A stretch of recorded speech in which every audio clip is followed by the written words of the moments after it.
Welcome back, Fiber friends. I am Lynn, the dyer behind Chicken Lady Fiber Arts. You can find me at chickenladyfiberarts.com, on Instagram, Facebook, Ravelry, X, Twitter, etc., etc. Today is March 29th, 2026. Happy Palm Sunday to those of you who are celebrating. And this is Yarn Twiddling number 40. Yay! Shop news. I'm going to start off with that because let's just get the bad news out of the way. Several months ago I told you about the mill that I was dealing with out east, and the mill didn't respond to several of my emails, phone calls, etc. And my favorite Cerama sock base was out of stock. So I have a new Cerama sock base, and it's still made in the USA, milled in the USA. It's wonderful. However, circumstances have led for me to use another mill again for my Americana base and for my Rhode Island red base. This is the DK and the worsted bases. So the mill that I was using, that I got those three bases from, is no longer having the privilege of doing business with me. And I've now moved to another mill where I'm going to carry the All-American sock base, the All-American DK base, and the All-American worsted bases. The old Cerama sock, which I think I'm almost all out of, 80-20 split on the merino and nylon, 430 yards versus 447, 115 grams versus 100 grams. So you get a little bit of a thinner yarn and about the same amount of mileage with yard versus grams. Now the Americana, which was the nice 3-ply sturdy superwash merino. The new base that I'm going to carry is an All-American DK, 80% superwash US merino, 20% nylon. It is a 4-ply, 245 yards, 100 grams. So 4-ply instead of a 3-ply, 100 grams instead of 115. And then the last part, the Rhode Island red, which is it was the 100% superwash Rambouillet and was 115 grams. That was a 5-ply. It was nice and sturdy. I'm moving to an All-American worsted, which is 100% superwash Shaniko wool, which is grown partly here in my home state in Colorado. So that's 228 yards for 100 grams, and it's a 3-ply. Again, it's a little bit thinner than the old Rhode Island red worsted base. So I am sorry that all of this is happening, but it's happening and we don't have any control over it. So thank you for being patient. Would this person please contact me? I would like to send the February Yarn of the Month to you, as you are the winner. If I don't hear from you by April 6th, I will choose someone else for this free skein of yarn. Again, I'll have to choose somebody else. Some of you saw that I had a Meowser, I don't know how it's pronounced, a Mauser colorway up for pre-order a few weeks ago. And the last of those pre-orders is being dyed. It's actually being dried right now and will be sent out next week. My friend loves them so much, and I have his parents' permission to share these pictures with you. He certainly misses his cats, and Mauser was one sweet cat to him. Knitting news. Right now I am working on a sweater. It's called the Bethany sweater. I'm working on this for a friend who has started coming to our church. It's down here on the floor. Don't worry, it will be washed before I give it to her.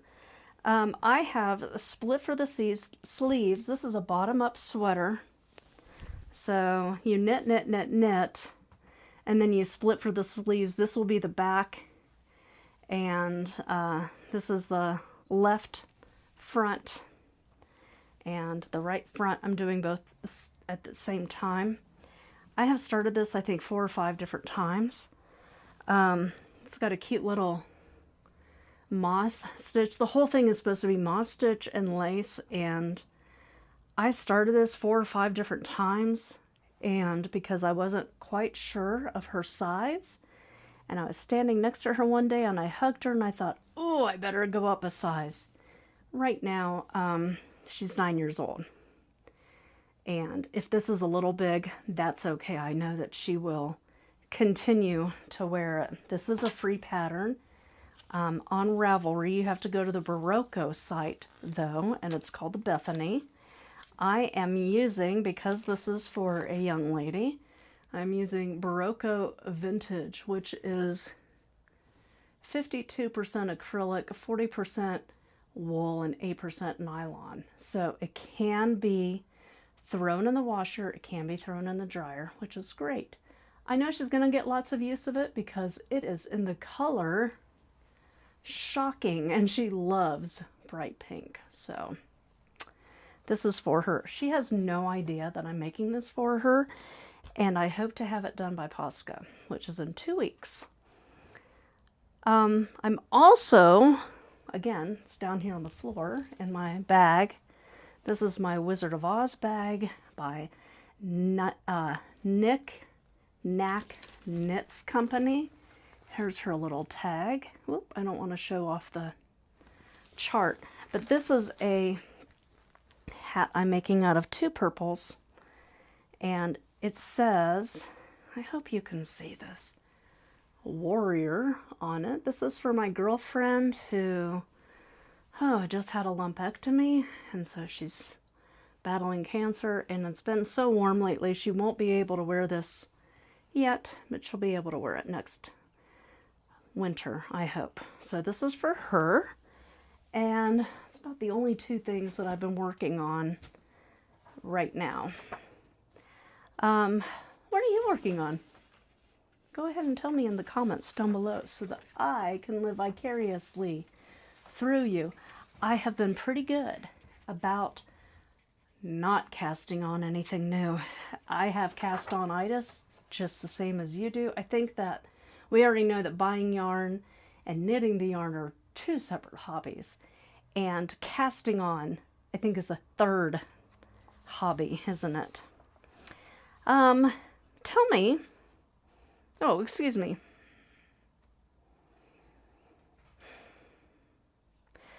Tomorrow, as some of you know, is the 5th Monday of the month. And if you've been with me for a while, you know that every 5th Monday, I give you free shipping. You have to use the code that you get in your newsletter. And if you don't get my newsletter, you need to go sign up, chickenladyfiberarts.com. And I don't send out very many newsletters. I heard back from a lot of you that even every 2 weeks was too much. So I've been trying to cut way back on my newsletter sending to you. And I just try to send you a little update or a little coupon, and that's it. So I'm really trying not to overshare with you there. So tomorrow, free shipping. I know it's only $8, but $8 is $8, right? And if you could shave a little off, maybe you could go buy a stitch stopper or something instead. Last week, I went to a birthday party. I don't go to many of those because, you know, the older you get, the less birthday parties you get invited to. But I went to a birthday party for my goddaughter who turned 21 years old. She has always wanted to be a fairy and dress up in little sparkles and fairy wings. So she did, because she's 21, and why not? As we walked in, she had a little star wand that her brother 3D printed out for her, and she sprinkled everybody with glitter. I'm still finding glitter in places in the car that That stuff gets everywhere, as you know. The glitter, you already know what we call it in the craft world. Everyone was in costume. I wasn't, because I'm an old lady. There were themed cocktails and mocktails if you didn't want to drink alcohol. There were themed snacks. Everyone got a hand-painted goblet. This was mine. And everyone got a little goodie bag.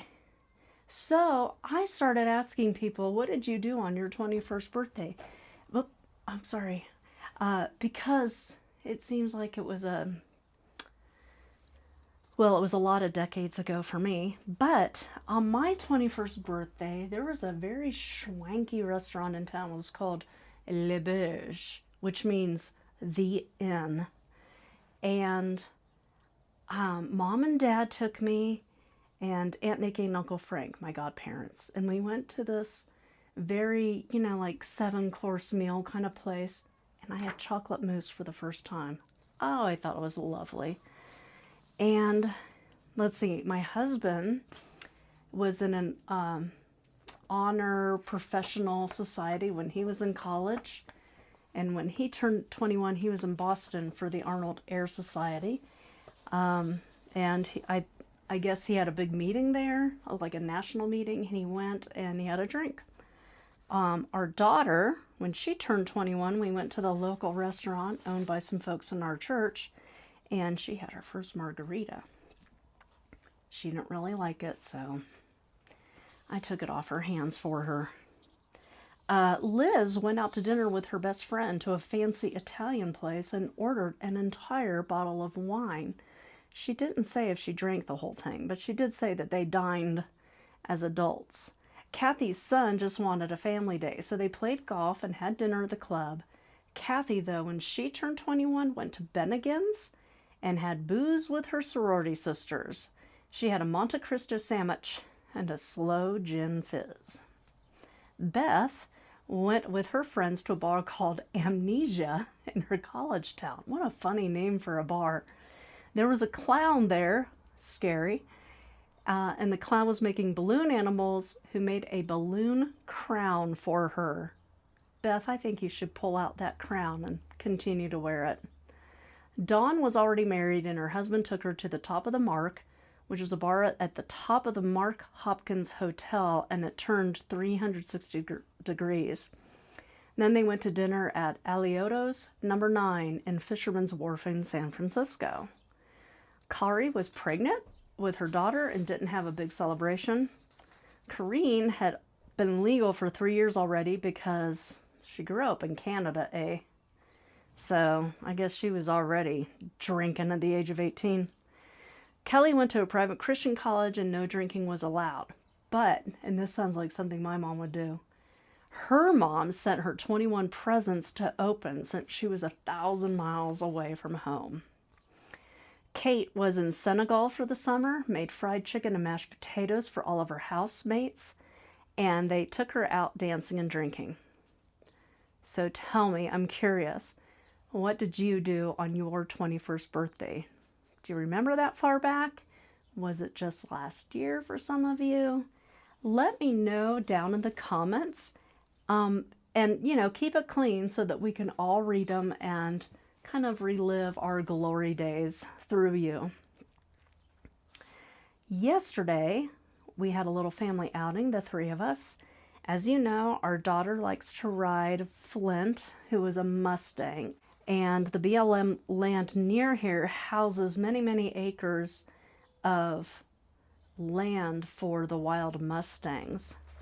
5% of all of the sales during this first quarter goes to Friends of the Mustangs organization, which helps track, feed, and water the wild Mustangs. This is our girl on Sugar, the mule. The peach trees that you see behind her are in bloom a bit early this year, and we're hoping for no more frosts so that we can have an early harvest of some delicious Palisade peaches. They are fabulous. The horse auction, it was over by the time we got there, but I did take some pictures of these horses that I thought you could view along with us. You can see on the horse how he has a brand here. This is the brand of a Mustang, and each symbol has a different meaning. Speaking of animals, thank you so much for your prayers for Oliver. He is home. I told you that he does have a benign tumor, cancer. Our cat went to a CAT scan, and you know how you could see the slices of the bone inside. We could see on the CAT scan that the left side of his face has almost been eaten away by that tumor. It's really eaten up the bones. So we opted to not do surgery for him because I know that he'll be happier not going under the knife. Whenever you go into surgery, as you know, you risk infection, and we just don't even want to risk that with him. It'll be easier for our pocketbook. This is a slow-growing tumor, so we are pretty sure we're going to have him around for several more years. So thank you for all of your prayers for our sweet boy. Knowledge blessings for today. I love how some of you chimed in at the end of my last podcast and told me how a bunch of porcupines is called a prickle. A group of vultures sitting on a carcass or eating on a carcass is called a wake. And a group of wombats is a wisdom. I love how you jumped in and told me all that.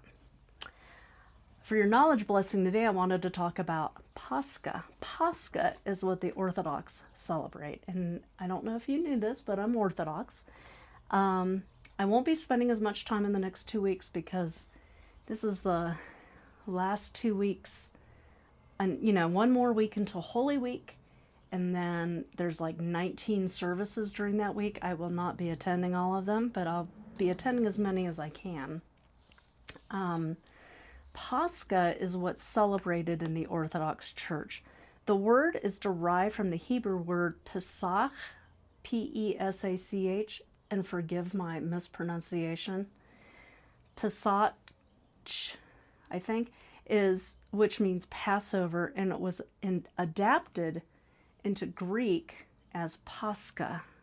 In the Bible, it originally referred to the Paschal Lamb, and the Passover feast commemorating the Israelites' liberation from Egypt, and later it symbolized Christ's sacrificial death and resurrection. Pascha emphasizes the theological idea of passing from life to death, which reflects Christ's victory over death and the fulfillment of the Passover sacrifice. Pascha always follows the Julian calendar and always follows Jewish Passover. No, it doesn't. I was wrong. So the Orthodox Easter or Pascha is always after the Catholic/Protestant Easter. Okay, this part is true. I did stop to look it up. And that's all I have for you today, friends. Let me know if the new microphone is working better. I know that the last one was not working as well. And tell me how you're doing. Have a blessed rest of your day, folks. Happy Palm Sunday. Bye-bye. Wanna get some loves? Hi, Journey. Hi. Hi.